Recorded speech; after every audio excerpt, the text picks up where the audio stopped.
Se vocês acham que ter uma mãe narcisista é ruim, experimenta ter uma mãe narcisista religiosa. E isso inclui qualquer religião, né? Porque quando se fala religiosa, não é somente crente, né? Como a sociedade costuma, né, julgar, digamos assim. Mas pode ser católica, pode ser espírita, pode ser até de religiões afro, né? Mas as piores, assim, no meu ver, são as crentes, né? Que cristãs não é, e as católicas, né? Eu vou falar da minha, né, que é crente, né? Mas por experiência, até para não julgar outras religiões, não faltar com respeito até mesmo, né? Por que muitos não se convertem? Eu já falei em um vídeo aqui sobre isso, só que aí o foco foi para os evangélicos, né?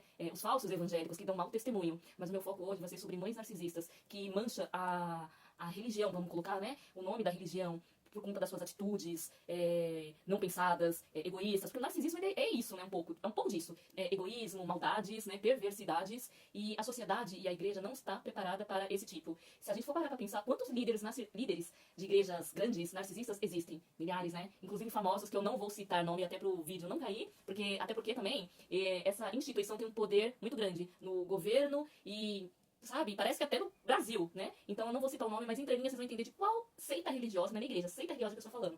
E o líder dessa seita, né, muito grande, que se... pra você ter uma ideia, todos os templos, né, dessa denominação, parece aquela pirâmide como que é? Dos maçons. E dizem por aí que o líder dessa seita é maçom. Não sei, né? Mas fica por aí. Tudo indica que é, né? E é um baita de um narcisista. Ou seja, os narcisistas, eles se escondem dentro de uma religião, né? Dentro de uma... benfeitoria, uma caridade, que nem a Virginia Kozer, né, que é especialista em narcisismo materno, já fez um vídeo muito bom sobre as mães narcisistas de cada religião. Da católica e da evangélica é praticamente a mesma coisa. É conhecida como a mulher do sopão, né? A mulher que evangeliza, né? Que dá glória a Deus e Nossa Senhora, né? Na igreja, sabe? Serve a todos os santos, faz todas as campanhas na igreja, no caso das evangélicas, mas não vive aquilo que prega no dia a dia. E toda mãe narcisista religiosa, ela sempre usa de uma frase que eu acho que eu não vou conhecer um filho de vítima de narcisista que não tenha ouvido essa frase. Na Bíblia fala para honrar pai e mãe. E outra frase também típica de mãe narcisista, não só religiosa, mas no geral. 10 filhos, uma mãe cuida de 10 filhos, mas 10 filhos não cuida de uma mãe. Então são frases como essas que elas usam para manipular as suas vítimas, né? Não vou nem chamar de filho, mas as suas vítimas, porque elas não têm a gente como filhos, né? Mas sim como vítimas, como bode expiatório. E às vezes como filho adorado, né? Parando para pensar, eu já fui filha adorada com uma determinada fase da minha vida, da infância até a adolescência, até meus 15 anos. Depois disso, é como se minha mãe ela tivesse se tornado narcisista a partir dali. Mas não. O que acontece é que esse tempo todo, esses meus 15 anos, meus primeiros 15 anos de vida, eu fui a filha adorada, né? Fez homenagem pra mim com carro alegórico 2 vezes, no meu aniversário de 16 anos, depois de 18 anos, teve festa, né? E todo mundo... Aí, o que acontece? Quem estava presente na festa, a vizinhança, qual a imagem que tem? Nossa, que mãe foda, que mãe top, que não sei o quê. Valoriza tua mãe, viu? Era a frase que eu mais escutava, valoriza tua mãe. Por causa que uma mãe desce, que não sei o quê, isso aqui, isso aqui. Essas coisas que a gente já tá acostumado a ouvir, né? E eu ficava desde já... Naquela época, eu já me sentia mal com essas frases que eu ouvia das pessoas. Porque já tinha, mesmo assim, sendo filha adorada, eu tinha uma espécie de manipulação, né? Eu já tinha sinais de que ela não era uma mãe normal, né?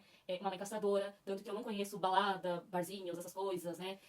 No máximo, barzinho eu vim conhecer agora na fase adulta, mas assim, baladas eu nunca fui, porque era sempre, sabe, na chincha mesmo ali, sabe, na rédea curta. E uma coisa que ela fazia comigo, né? Talvez faz até hoje, só que hoje não tanto, né? Por conta da minha independência, né? E por ter atingido a maioridade, mas uma coisa que ela fazia muito comigo e que todas as mães fazem quando tem vários filhos, né? É pegar aquele filho mais velho, que é o bode expiatório, e deixar ele pra cuidar jogar sua responsabilidade de mãe pra cuidar dos irmãos menores. Eu não tenho irmão caçula, mas eu tenho um sobrinho que foi criado com a gente desde bebê, né? Hoje ele tem 20 anos e ele é especial. Então ela sempre jogou essa responsabilidade e sempre foi alvo de muitas brigas dentro de casa quando eu jogava na cara dela. Porque eu sempre bati de frente com a minha mãe, sempre fui bocuda. Não sou como a maioria dos filhos aí que acaba tendo aquela depressão, aquela crise de ansiedade devido a aguentar tudo calado. Sim, eu tinha também um pouco desse sentimento, especialmente de depressão, mas eu sempre fui muito bocuda.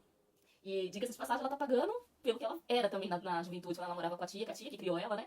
Não digo com os pais, ela não foi criada, minha mãe não foi criada pelos pais, mas com a tia e com a avó. E ela era uma pessoa extremamente mal criada, extremamente bocuda, né? Aí o que ela não deixava fazer, ela fazia, que era sair pros bailinhos, né, da vida, né? E etc e tal. Então, eu tinha essa criação castradora quando eu era adolescente, né? Não saía, a minha vida sempre foi cuidar de sobrinho. Agora voltando pro lado religioso, né? Porque o foco do vídeo era pra ser isso, né? Ela sempre foi uma pessoa assim, sabe? Que gosta de chamar atenção pro lado espiritual dela. Ela é tipo fariseu, sabe? Quando fala na Bíblia que quando for orar, fecha a porta do teu quarto e ora em secreto, porque Deus que te vê em secreto, né? Então, ela que nem os fariseus gostava de... Na Bíblia tem até um versículo que fala que quando eles jejuavam, eles ficavam simplesmente tristes pra mostrar que eles estavam em jejum, né? E tal. E ela é desse jeito. Ela gosta de mostrar que ela, né, é espiritual demais, não sei o quê, na frente de pastores, na frente de pessoas da igreja. Você precisa de ver, gente. Vamos lá, sabe? É uma outra fulana, não vou falar o nome dela, mas é uma outra fulana, né? E que me dá ranço. Tanto que várias vezes eu fui convidada pelos pastores dela, pela filha do pastor pra ir pra igreja, mas eu não fui. Eu não vou, né? Nunca fui, não vou, porque ela me obrigava a ir pra igreja com ela quando eu era adolescente, né? Tanto que eu ia amarra, né? Na marra, não prestava atenção no culto, ficava só com a minha cabeça, né? Viajando, querendo voltar logo pra casa. E pra você ter uma ideia, ela era tão castradora, ela não ainda é, mas tão castradora, tão, sabe? Que a gente chega lá na igreja, você não vai orar não? Você não vai dobrar o joelho pra orar não? Você não vai levantar não? Você não vai dar glória a Deus, aleluia não? Você não vai levantar as mãos? Você não vai bater palma? Sabe? Era assim. E esse tipo de gente tem muito na igreja. O narcisista ou não narcisista, mas que tem essa atitude com os filhos. E é por isso que muitos filhos, principalmente na pré-adolescência e adolescência, não querem buscar Deus pelo mau testemunho que vem em casa. Então é fácil você chegar lá no pastor e falar, pastor, que não sei o quê, mas o Joãozinho e a Mariazinha não quer saber de Deus, eu faço de tudo por eles, que não sei o quê, por causa que eles não veem o testemunho em casa. Tanto que a Bíblia fala sobre isso, né? A palavra às vezes até convence, mas o testemunho que arrasta, né? Palavras minhas. Então, às vezes, esse marido que não vai pra igreja, que você busca tanto, que você diz buscar tanto, chora tanto na igreja, tal, pros obreiros, pros pastores, né? Não vai pra igreja por conta das suas atitudes, né? Se tem alguma mãe narcisista vivendo aí, né? Mas, né, pra quem é vítima, filhos de mães narcisistas vítimas, eu foco mais pra vocês. Então, por isso que muitas das vezes, ou todas as vezes, o filho não vai pra igreja por conta da atitude delas. Então, e são pessoas, assim, que usam a Bíblia de uma forma que eu fico até com medo por ela, sabe? Pela falta de temor, sabe? A manipulação, sabe? A falsidade. E uma coisa que a minha faz, né? Spoiler aqui. Fuma. Fuma. Aí aquela pessoa que esconde a sujeira debaixo do tapete fariseu, né? E sai da igreja já, né? Ai, fumar, que não sei o quê. Tanto que eu lembro uma vez, no episódio quando eu era criança, lá em 2005, né? O pastor pegou ela fumando. Ai, que delícia. Foi engraçado, né? Então ela é assim, ela morre de medo do que... São pessoas, né? Que morrem de medo do que o pessoal da igreja vai pensar. Porque vive de uma imagem daquilo que não são, né? Vive uma falsa religião, né? Que quer que os outros de casa botem práticas, pratiquem, mas elas mesmas não praticam. Então ela fuma, fora as atitudes perversas, que não precisam nem fumar, só se são narcisista, né? E fazer maldade com os próprios filhos, pra mim, já é o cúmulo do absurdo. Aí, ela sempre, como eu falei, né? Sempre usa aquele versículo isolado de tem que honrar pai e mãe. Só que aí quando eu aprendi, né? E ler todo o contexto, né? E vi o que estava escrito logo abaixo, pais, não provoquei a ira em vossos filhos, para que não fiqueis desanimados. Cada Bíblia, assim, tem uma tradução, né? Cada livro, né? Tem a sua tradução. Mas a mais conhecida é essa, né? Não para que não fiqueis desanimados. E também fala de mães que abandonam seus filhos. Pode porventura uma mãe esquecer do seu filho que ainda mama? Se porventura essa se esquecer, eu jamais me esquecerei de ti, né? Que é Isaías 49:15, se eu não me engano. Se eu não me engano, né? Então, fica aí a dica para vocês, filhos. Rebate, meu. Eu sei que muitos de vocês não querem briga, não querem, né? Porque lidar com narcisista é uma experiência própria. Eu sei que não é fácil. Mas procura usar também das mesmas armas que eles usam com você, né? Frieza, eu tô mais fria agora, né? Não sou mais daquela carinhosa que eu era antes. Não sou mais assim, puxa-saco, que sempre pediu perdão. Era sempre eu que tinha que pedir perdão, porque ela era sempre a mãe exaltada, né? Imaculada, que não sei o quê. Hoje não. Hoje eu já tenho uma outra visão com relação a isso e bato de frente mesmo. Até pra mim não me sentir mal, né? E o que todo mundo diz, né? Os especialistas, os psicólogos, o castigo do silêncio, né? A pedra cinza, que nem a Virginia Kozer ensinou, né? Ensina nos seus cursos e vídeos. Fazer a pedra cinza. Se vocês não sabem, eu deixo aí como, né, sugestão pra vocês pesquisarem depois, através dos vídeos dela, o que é a pedra cinza. Que não deixa de ser, não um castigo de silêncio, porque aí já é mais, são atitudes próprias deles, né, dos narcisistas, mas você fica na tua, falar, só essencial, né, só essencial. Então fica aí, né, a minha experiência com um filho de uma mãe narcisista, religiosa ainda, a famosa crente. E antes de terminar o vídeo, eu quero deixar um recado.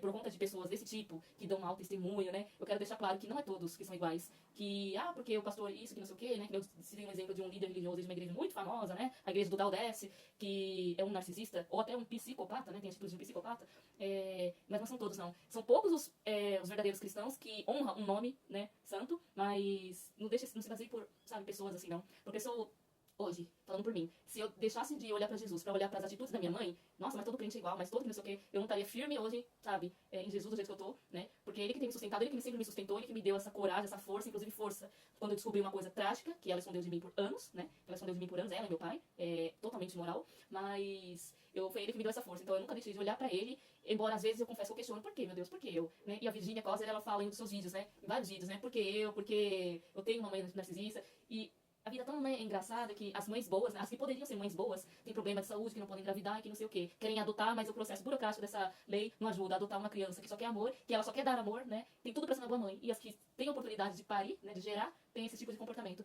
Então, é injusta a vida, mas eu creio ainda que Deus sabe de todas as coisas, que Ele, sabe, tem um propósito para todas as coisas. Então, tire daí a sua força, né, de Jesus, em Deus, porque só Ele para nos sustentar no dia mal e diante de atitudes perversas, de pessoas perversas como essa que não honram o nome dele. Então, fica meu beijo pra vocês que são vítimas de narcisistas, seja ele o grau de parentesco que for, se é marido, se é esposa, né?